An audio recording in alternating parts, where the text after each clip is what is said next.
आज हम पढ़ेंगे कक्षा 11 का एसपी का विभाग 2 में चौथा चैप्टर, जिसमें आवेदन पत्र के बारे में हमको पढ़ना है।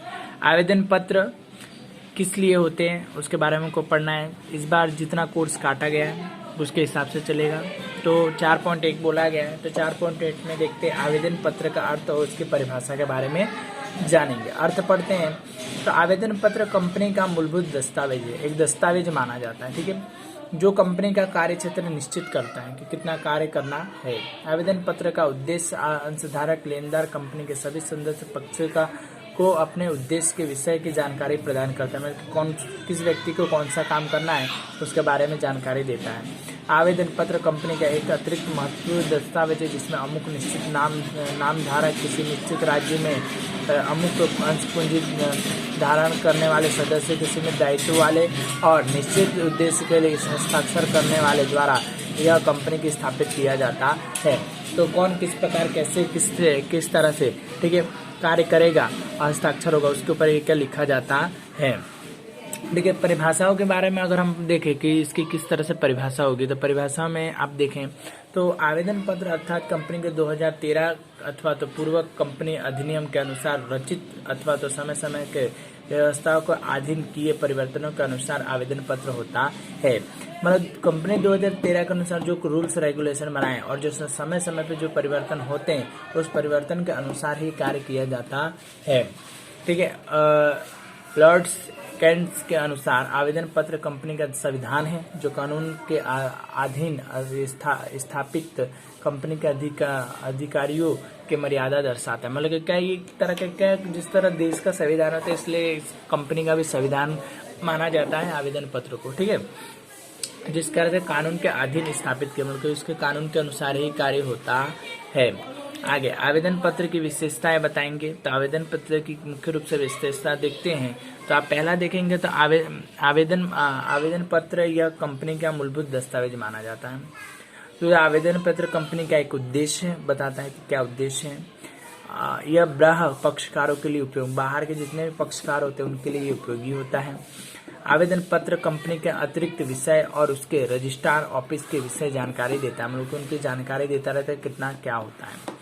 आवेदन पत्र में परिवर्तन करना अत्यंत मुश्किल होता है कि जो उसके अंदर कोई परिवर्तन करना हो तो परिवर्तन जल्दी से नहीं हो सकता है, ठीक है।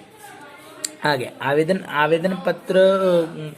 पत्र में कंपनी के संविधान दर्शाता है, मतलब संविधान है, रूल्स रेगुलेशन बताता है।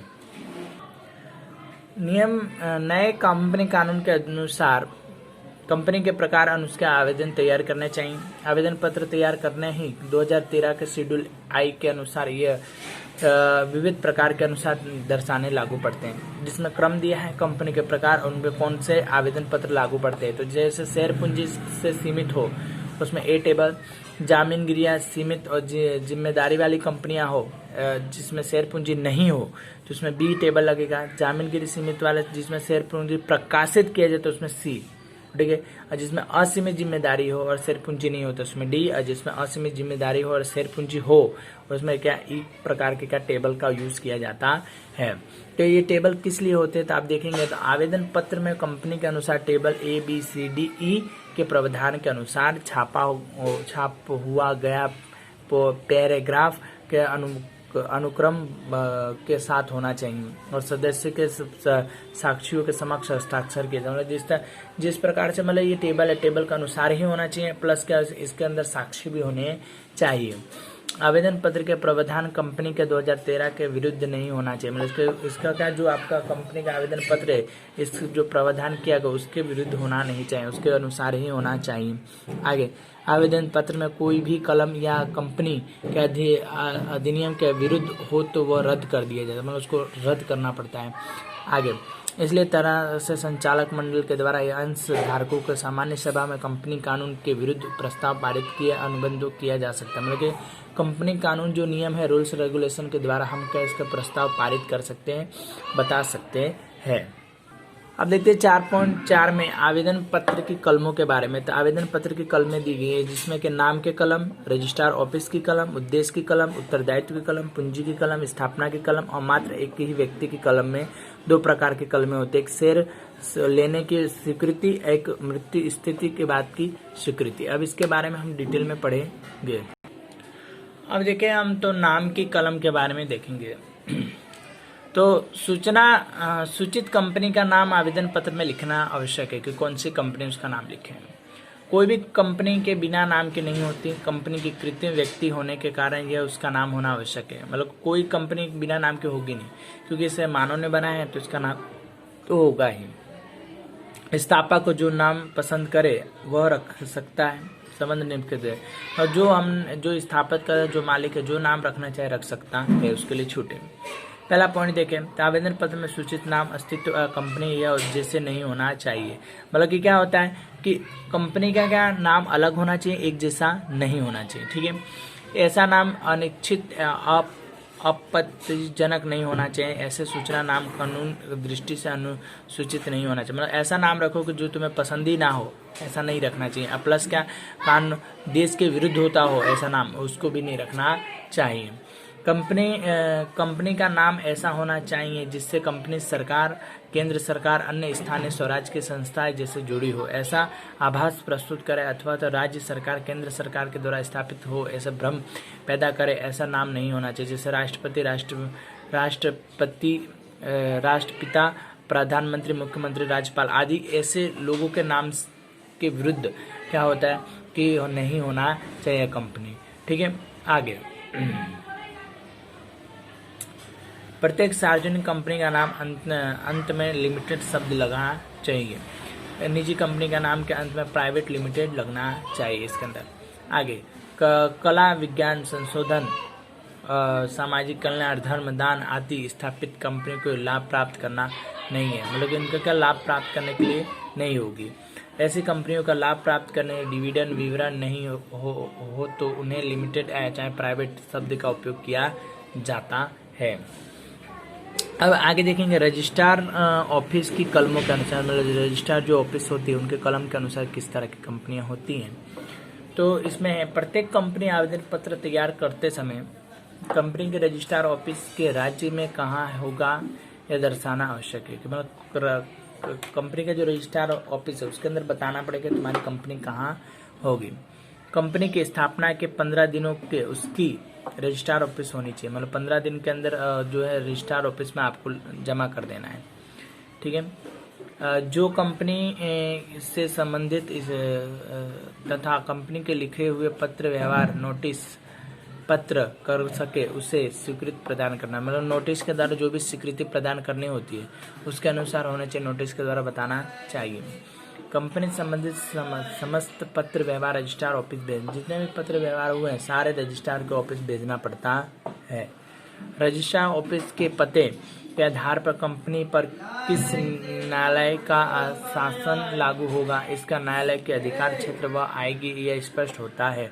मतलब कौन से कोर्ट इसमें लगेगा, कहाँ कौन से कोर्ट जाना पड़ेगा, अगर कोई हो तो उस न्यायालय का नाम पता होना चाहिए। जैसे हमारे एरिया में लगता है ना कि पुलिस, हमारे इस एरिया की पुलिस यहाँ लगती है, उस प्रकार से इसमें होता है। आगे कंपनी के सदस्य अन्य पक्ष के जो नियम देश निजी रूप से दस्तावेजों की जांच करना चाहिए और इसके अतिरिक्त सूचना प्राप्त करना चाहिए तो वह रजिस्ट्रार ऑफिस के संपर्क कर सकता है। मतलब क्या जो जैसी सूचना प्राप्त करनी है तो उसको क्या रजिस्ट्रार ऑफिस में जा करके सूचना उस प्रकार से क्या हम प्राप्त कर सकते हैं। आगे उद्देश्य की कलमों के बारे में पढ़ेंगे। तो उद्देश्य की कलमों के बारे में देखें तो जो कंपनी का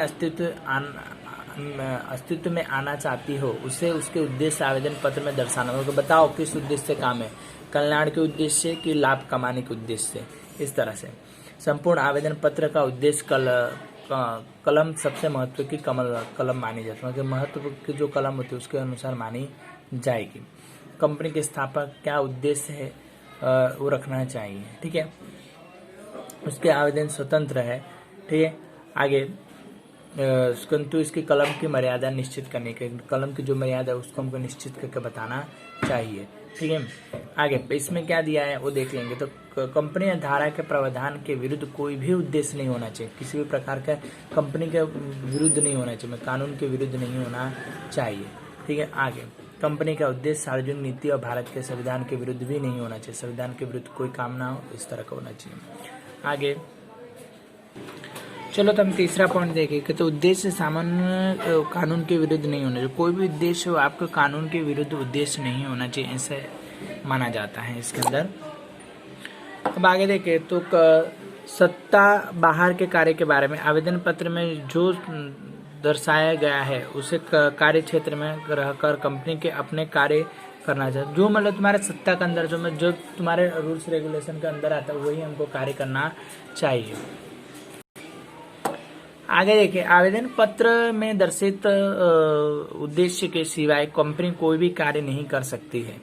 यदि ऐसा कार्य करेगी तो वह रद्द माना जाता है। ऐसे कार्य के बाहर के कार्य माने जाते हैं। यह सत्ता बाहर के कार्य भी इस प्रकार के कानून संबंधित उपस्थिति नहीं कर सकते। मतलब क्या होता है कि कंपनी के रूल्स रेगुलेशन के अनुसार ये नहीं आता, वो कार्य नहीं करने चाहिए, तो सत्ता बाहर का काम किया जाए, उनकी कंपनी का जो मान्यता रद्द कर दी जाती है।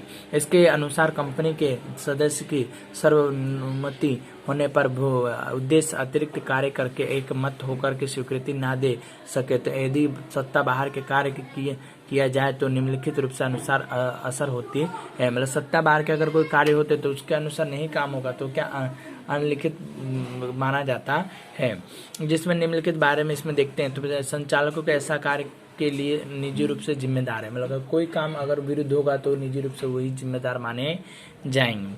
अदालत के द्वारा ऐसा कोई कार्य रोके जा सकते हैं। सत्ता बाहर का अनुबंध रद्द होगा। मतलब कि कोई विरोधी काम किया तो आपका जो सत्ता होगी उसको रद्द कर दी जाएगी।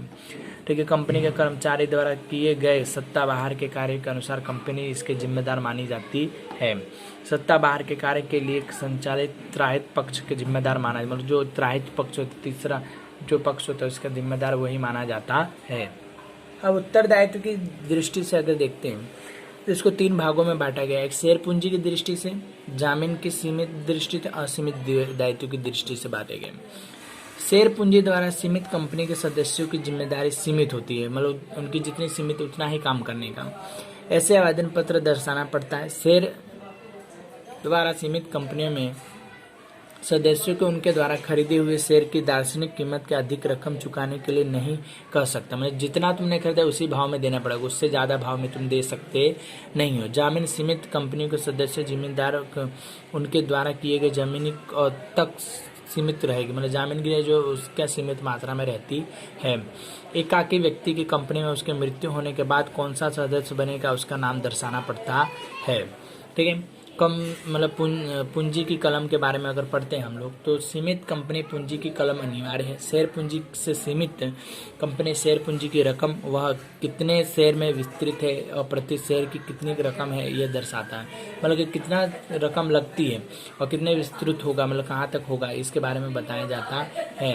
आगे जामीन से सीमित कंपनी, जब सीमित कंपनी बंद की जाए तब प्रत्येक सदस्य ने कितना जामीन दी है वह स्पष्ट करना पड़ता है। और कंपनी जामीन के सीमित हो उसके शेयर पूंजी को ऐसे कंपनियों के दो पूंजी की कलम लगती है जामीन से संबंधित अंश में। मतलब कि कंपनी ने कितना पैसा चुकाया था वो कंपनी के बताना पड़ता है। उस प्रकार से दो प्रकार की क्या पूंजी लगती है, एक जामीनगिरी की दृष्टि से, एक अंश पूंजी की दृष्टि से क्या इसको दर्शाया जाता है। यदि कंपनी एक व्यक्ति की कंपनी हो तो पूंजी भरपाई करने वाले मृत्यु के बाद उसके सदस्य बनेगा ये सब। मतलब कि क्या अगर एकाकी कंपनी कोई एक ही मालिक है, अगर वो मर जाता तो कंपनी का जो अंदर काम करते व्यक्ति उसको उसके मालिकाना दिया जाता है।